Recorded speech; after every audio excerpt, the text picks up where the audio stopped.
వాక్యము క్రైస్తవులుగా ఉన్నటువంటి మనకు ఒక ధైర్యాన్ని ఇస్తా ఉన్నది.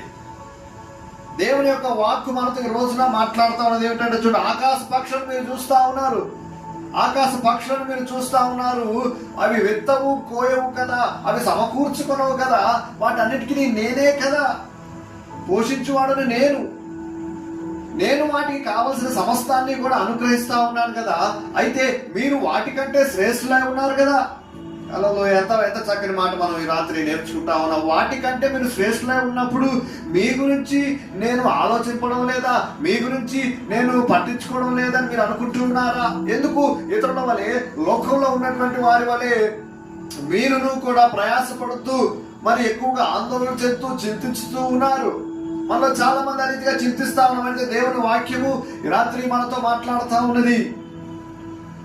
ఆకాశ పక్షులను మీరు కనుక ఒక్కసారి నిజంగా వాటి వైపు మనం కాన్సన్ట్రేట్ చేసి చూసినప్పుడు మనకు అర్థమవుతుంది దేవుని యొక్క కృప వాటిపైన ఎంతగా ఉన్నది. అయితే వాటిపైన దేవుని కృప ఉన్నప్పుడు నీ పైన ఆయన కృప ఉండదా? ఈ రాత్రి దేవుడు మరొకసారి నీ జ్ఞాపకం చేస్తా ఉన్నాడు ఏమిటంటే, ఆకాశ పక్షుల కంటే, ఈ లోకంలో ఉన్నటువంటి అన్నిటికంటే కూడా నీవు ఆయన దృష్టికి విలువైనటువంటి వాడిగా ఉన్నావు.